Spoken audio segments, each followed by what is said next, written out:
South Africans stood aghast today as Parliament was abruptly and unprecedentedly shut down by a raging verbal battle between Patriotic Alliance PA party leader Gayton McKenzie and President Cyril Ramaphosa. The hope for normal post-budget policy debate turned into a combustible clash that exposed the raw political undercurrents fermenting beneath South Africa's increasingly tenuous coalition government. The incident did not only come as a shock to the country but also fueled heated debate regarding the breakdown of leadership etiquette, the vitriolic nature of political rhetoric and the increasing perception of instability in the nation's top legislative body. The theatrics started when Gayton McKenzie stood up to say something during the second round of the budget policy debate. A blunt political leader and master of controversy, McKenzie lost no time in leveling a scathing attack on President Ramaphosa's government. In a condemnatory speech, McKenzie branded the president a coward, an enabler of corruption, and a leader who had shown himself to be incompetent in acting in the interests of citizens in South Africa. "You are a weak leader, Mr. President," McKenzie bellowed from the floor of the chamber. "You greet the wicked and turn your backs on the starving. This nation is not broke. It's broken by your silence." His incendiary comments immediately provoked reaction from the African National Congress benches.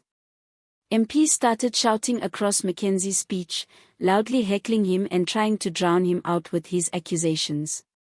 The mayhem only got worse despite repeated warnings from the Speaker of Parliament.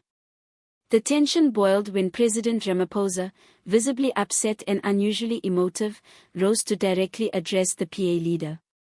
In a rare flash of frank confrontation, Ramaphosa vented.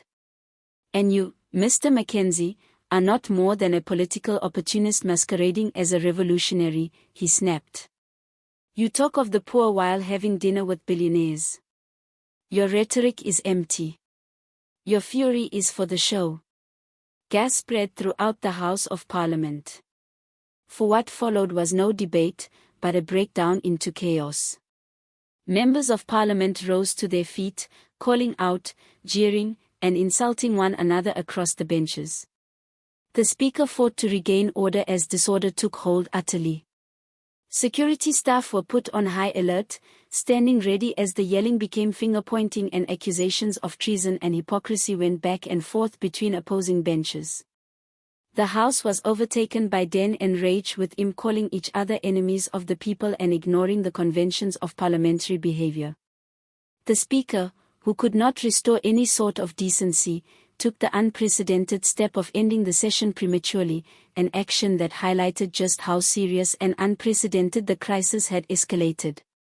This is a once-in-a-blue-moon event in South African parliamentary history, especially in the case of important national policy debates.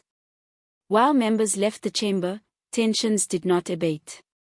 There were also reported shouting matches that lingered in the corridors and MPs needed to be manually separated to avoid fights becoming out of control. The pandemonium was televised live on national television and quickly spread on social media. Video footage of the shouting debate and incendiary exchange between McKenzie and Ramaphosa was viral within minutes. Social media sites such as Twitter, TikTok, and Facebook were awash with comment, memes, and emotive opinion from citizens on all sides of the political divide. Hashtags, including hashtag Ramaphosa vs McKenzie, hashtag Parliament Meltdown, and hashtag Soko stranded minutes later, demonstrating the vast public interest and concern at the collapse of leadership etiquette. Public response was rapid and sharply polarized. Many of McKenzie's supporters praised him as the only political figure with the courage to confront the president head-on, casting him as a fearless truth-teller in a political arena dominated by empty rhetoric. He said, "What we all thinking," one supporter wrote. "Someone had to shake the establishment." Others, especially among Ramaphosa's constituency, saw McKenzie's actions as pompous grandstanding and said that he had insulted the integrity of Parliament and undermined the gravitas of the legislative process. This was not political courage. An ally of Ramaphosa accounted it was irresponsible seeking of attention. Political commentators and analysts joined in throughout the day. What we witnessed today was not only a collapse in parliamentary etiquette but a glimpse into the profound dysfunction of our political leadership, declared Zinal Latuli, a well-known political analyst. It was a raw moment of reality. The coalition system is on edge. The economy is bleeding. Citizens are frustrated, and that explosion in parliament is a reflection of pressure building in the wings. Latuli cautioned that if tensions such as these remain unresolved, they can become the new normal, further weakening South Africa's democratic institutions. The opposition parties in the country reacted in a mixture of concern and condemnation. The Democratic Alliance DA and the Economic Freedom Fighters EFF also released statements asking for a formal investigation into the behavior of both McKenzie and Ramaphosa. The EFF criticized Ramaphosa for not being able to maintain presidential dignity, while the DA claimed that McKenzie's polarizing language created an environment that made it impossible to have effective governance. Both sides asked the Speaker to invoke disciplinary action to re-establish a sense of order and accountability. Under the theatre is a far deeper crisis. The confrontation between McKenzie and Ramaphosa is not only an instance of political theatre but a reflection of the wider sense of disillusionment that many South Africans have with their government.